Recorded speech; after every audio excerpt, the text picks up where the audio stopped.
നമസ്കാരം എല്ലാവർക്കും. അപ്പം വീഡിയോയിലോട്ട് പോകുന്നതിന് മുമ്പേ എല്ലാവർക്കും ഒരടിപൊളി ന്യൂ ഇയർ ആശംസകൾ നേർന്നുള്ളൂ കേട്ടോ. ഇന്നിപ്പോൾ 2-ാം തീയതിയായി.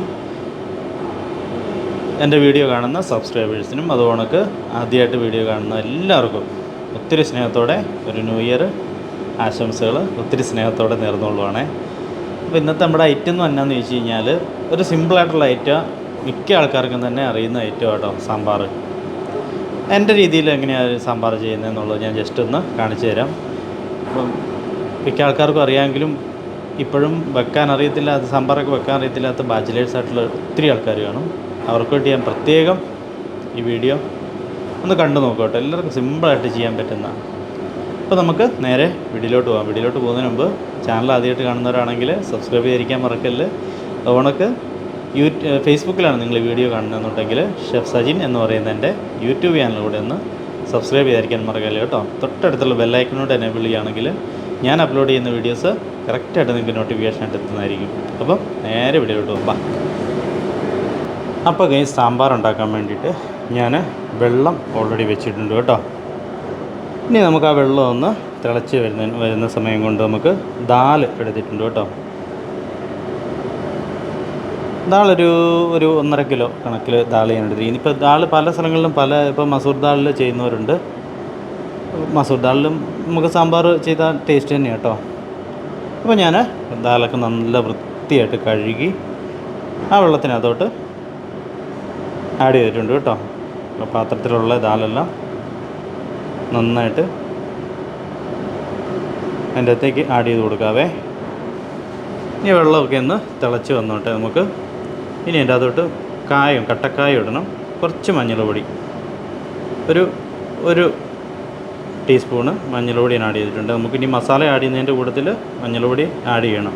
അപ്പോൾ ഞാനത് കട്ടക്കായം എടുത്തിട്ടുണ്ട് കേട്ടോ. ആ ഒരു പീസ് ഞാൻ അതും അതിൻ്റെ അകത്തേക്ക് ആഡ് ചെയ്തിട്ടുണ്ട്. കായപ്പൊടി ഇടുന്നവർക്കാണെങ്കിൽ ഇപ്പോൾ നമ്മൾ മസാല ആഡ് ചെയ്യുമ്പോൾ അതിൻ്റെ അകത്തേക്ക് ആഡ് ചെയ്താലും മതി കേട്ടോ. ഈ കായമാണെങ്കിൽ ആ വെള്ളത്തിൽ തന്നെ ഇട്ടൊന്ന് വെള്ളമെല്ലാം തിളച്ച് കഴിയുമ്പോൾ അത് നന്നായിട്ട് ഉരുകി വന്നോളും. ഇനിയിപ്പം നമുക്ക് ദാൽ നന്നായിട്ടൊന്ന് വെന്ത് കിടണം. ഇനി ഞാൻ കുറച്ച് പച്ചമുളക് എടുത്തിട്ട് നടുവേ കീറി അതും ഞാൻ ഇട്ടിട്ടുണ്ട് കേട്ടോ.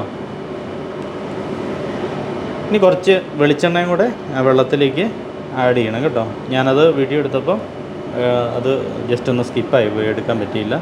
കുറച്ച് വെളിച്ചെണ്ണയും കൂടെ ആ വെള്ളത്തിലേക്ക് ഒന്ന് ആഡ് ചെയ്തിട്ട് നമുക്ക് ഈ പത അങ്ങോട്ട് റിമൂവ് ചെയ്തേക്കാം കേട്ടോ. അത് കറിക്ക് ടേസ്റ്റ് ഉണ്ടാവില്ല. ആ സാധനം കൊണ്ട് നമുക്ക് ആ പത അങ്ങോട്ട് റിമൂവ് ചെയ്യണം. ഇങ്ങനെ കണ്ടോ. അപ്പോൾ നമ്മുടെ വെള്ളമെല്ലാം തിളച്ച് റെഡിയായിട്ട് വന്നിട്ടുണ്ട്.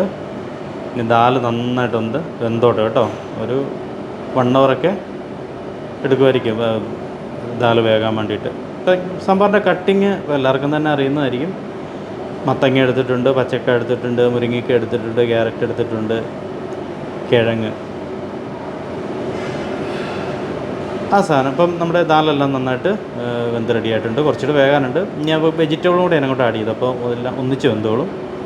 ഇപ്പോൾ കുക്കറിലാണ് നമ്മൾ ഈ സാമ്പാർ വെക്കുന്നതെങ്കിൽ ഒത്തിരി സമയത്തിനൊന്നും ആവശ്യമില്ല. കുക്കറിൽ 2 വിസിലൊക്കെ 2-3 വിസിലൊക്കെ അടിച്ച് കഴിഞ്ഞാൽ സാമ്പാർ എല്ലാം റെഡിയായിട്ടുണ്ട്. അപ്പോൾ ഞാൻ പുള്ളിവെള്ളം റെഡിയാക്കി വെച്ചിട്ടുണ്ട് കേട്ടോ. വാളംപുള്ളിയുടെ വെള്ളമാണേ. അത് ഞാൻ അതിൻ്റെ അകത്തേക്ക് ആഡ് ചെയ്ത് കൊടുക്കുകയാണേ. ഇനിയിപ്പോൾ നമുക്ക് മസാലയെല്ലാം ആഡ് ചെയ്യണം. പുളിയുടെ വെള്ളം മാത്രം ആ ചണ്ടിയൊന്നും ഇടാതെ ഇടണം കേട്ടോ, ഒഴിക്കണം കേട്ടോ. ആവശ്യത്തിനുള്ള ഉപ്പൂടെ ഞാൻ ആഡ് ചെയ്തിട്ടുണ്ട്. ഇനി നമുക്ക് മസാല ഇട്ട് കൊടുക്കാം കേട്ടോ. അതിന് ഞാനൊരു കടായി വെച്ച് തീ കത്തിച്ചിട്ടുണ്ട്. അതിൻ്റെ അകത്തേക്ക് വെളിച്ചെണ്ണ ആഡ് ചെയ്തിട്ടുണ്ട്. എണ്ണ നന്നായിട്ട് ചൂടായതിന് ശേഷം നമുക്ക് കടുകും ഉലുവ ഇട്ട് കൊടുക്കാം കേട്ടോ. എണ്ണ നന്നായിട്ട് ചൂടായിക്കോട്ടെ. ഏകദേശം എണ്ണ നന്നായിട്ട് ചൂടായിട്ടുണ്ട്. ഞാൻ ഉലുവ ഇട്ട് കൊടുക്കുവാണേ. ഉലുവയും കടുകും നമുക്ക് ആഡ് ചെയ്ത് കുറച്ച് കടുക് മതി കേട്ടോ. ഇനിയിപ്പം കടുക് ലാസ്റ്റ് ഒരു താളിപ്പ് കണക്ക് ഇട്ടാലും കുഴപ്പമില്ല, ഇപ്പോൾ ഇട്ടാലും കുഴപ്പമില്ല കേട്ടോ. അപ്പോൾ കടുകും ഉലുവയൊക്കെ നന്നായിട്ട് പൊട്ടി വന്നിട്ടുണ്ട് കേട്ടോ. ഇനി നമുക്ക് അതിനകത്തേക്ക് കുറച്ച് റെഡ് ചില്ലി ഇട്ട് കൊടുക്കണം കേട്ടോ. ഉലുവയെല്ലാം പൊട്ടി നല്ല ഫ്ലേവർ വന്നു കഴിയുമ്പോൾ നമുക്ക് റെഡ് ചില്ലി ഇട്ട് കൊടുക്കാം കേട്ടോ. റെഡ് ചില്ലി ജസ്റ്റ് ഒന്ന് സോട്ടായതിന് ശേഷം നമുക്ക്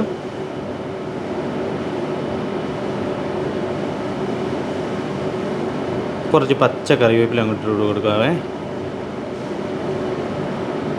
അതൊന്ന് പൊട്ടി വന്നതിന് ശേഷം നമുക്ക് വഴുതനങ്ങ കട്ട് ചെയ്ത് വെച്ചിട്ടുണ്ട്, വെണ്ടയ്ക്ക കട്ട് ചെയ്ത് വെച്ചിട്ടുണ്ട്, കുറച്ച് സവോളയും കൂടെ. അത് സവോള കട്ട് ചെയ്യുമ്പോൾ കുറച്ച് വലുപ്പത്തിൽ കട്ട് ചെയ്യണേ. സാമ്പാറിന് നമ്മൾ മറ്റ് വെജിറ്റബിളെല്ലാം കട്ട് ചെയ്യുന്ന കണക്ക് തന്നെ കുറച്ച് വലുപ്പത്തിൽ കട്ട് ചെയ്യണം കേട്ടോ. അപ്പോൾ അതൊന്ന് ജസ്റ്റ് ഒന്ന് വഴറ്റിയെടുക്കാം നമുക്ക്. ആ വെജിറ്റബിളെല്ലാം കൂടെ കുറച്ച് തക്കാളിയും കൂടെ ഞാനിപ്പോൾ ഇതിനകത്ത് തക്കാളി ആഡ് ചെയ്തിട്ടില്ല കേട്ടോ. കുറച്ച് തക്കാളിയും കൂടെ ആഡ് ചെയ്തണേ. അപ്പോൾ നമുക്ക് കുറച്ച് സമയത്തിനൊക്കെ വെക്കാനുള്ളതാണെങ്കിൽ തക്കാളി ആഡ് ചെയ്ത് കഴിഞ്ഞ് കഴിഞ്ഞാൽ പെട്ടെന്ന് സാമ്പാർ വളിച്ച് പോകുന്നുണ്ട്. ഞാനിപ്പം തക്കാളി ആഡ് ചെയ്തിട്ടില്ല. തക്കാളി ആഡ് ചെയ്യുന്നത് നല്ല കേട്ടോ സാമ്പാറിൽ. അപ്പോൾ നന്നായിട്ട് ഏകദേശം നമ്മുടെ വെജിറ്റബിൾ സോട്ടായിട്ടുണ്ട് കേട്ടോ. ഇനി നമുക്ക് മസാല ആഡ് ചെയ്ത് കൊടുക്കാവേ. ഞാനൊരു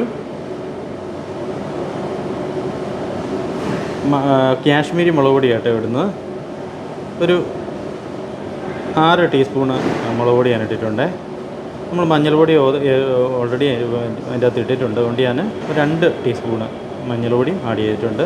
പിന്നെ സാമ്പാർ പൊടി ആഡ് ചെയ്തിട്ടുണ്ട്. നമുക്ക് കുറച്ച് മല്ലിപ്പൊടിയും കൂടെ ആഡ് ചെയ്യണം കേട്ടോ. മല്ലിപ്പൊടി ഒത്തിരി വേണ്ട. ഈ ചില സ്ഥലങ്ങളിൽ നമുക്ക് മുളക് പൊടിയൊന്നും ആഡ് ചെയ്യില്ല. മുളക് പൊടി ആഡ് ചെയ്യാതെ നല്ല സാമ്പാർ തന്നെയാണ് കേട്ടോ. പക്ഷേ ഈ മുളക് പൊടി ആഡ് ചെയ്ത് കഴിഞ്ഞാൽ ഒരു റെഡ് കളർ കിട്ടും സാമ്പാറിന്. മുളക് പൊടി ഇടാതെ ഉണ്ടാക്കിയാലും ടേസ്റ്റ് തന്നെ സാമ്പാർ. അപ്പോൾ ഒരു 2.5-3 ടീസ്പൂണ് മല്ലിപ്പൊടിയും കൂടെ ഞാൻ ആഡ് ചെയ്ത് കൊടുത്തിട്ടുണ്ട്. ഇനി ആ മസാലയെല്ലാം നന്നായിട്ട് നമുക്കൊന്ന് സോട്ട് ചെയ്തെടുക്കാതെ കരിഞ്ഞു പോരുത്. സ്ലോ ഫയറിൽ ജസ്റ്റ് ഒന്ന് ആ മസാലയെല്ലാം ഒന്ന് സോട്ടായി വന്നോട്ടെ.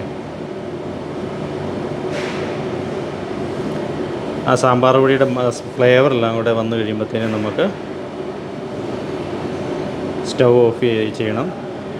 സ്ലോ ഫയറിലായിരിക്കണം നമ്മൾ സോട്ട് ചെയ്തെടുക്കുന്നത്. മസാല കരിഞ്ഞു പോയിട്ടുണ്ടെങ്കിൽ നമ്മുടെ സാമ്പാറിൻ്റെ ഫ്ലേവറും ടേസ്റ്റും എല്ലാം പോകും കേട്ടോ. അപ്പോൾ മസാല സോട്ട് ചെയ്യുമ്പോൾ എപ്പോഴും സ്ലോ ഫയറിൽ മാത്രമേ സോട്ട് ചെയ്തെടുക്കാവുള്ളൂ കേട്ടോ. കുറച്ച് സമയം എടുത്തിട്ട് സോട്ട് ചെയ്തെടുത്താലും തീ കൂട്ടിയിട്ട് സോട്ട് ചെയ്തെടുക്കല്ലേ. അപ്പോൾ ഏകദേശം നമ്മുടെ മസാലയെല്ലാം സോട്ടായി ഫ്ലേവറൊക്കെ വരാൻ തുടങ്ങിയിട്ടുണ്ട്.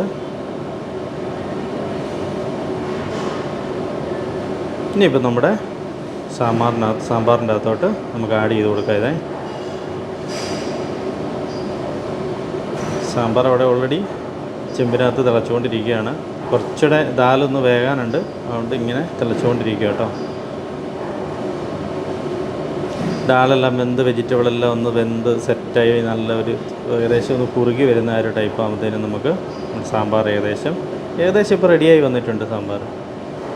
ഈ സമയം കൊണ്ട് നമുക്ക് ഉപ്പൊക്കെ നോക്കി കുറച്ച് ശർക്കരയുടെ വെള്ളം കൂടി ഞാൻ ഒഴിച്ചിട്ടുണ്ട്.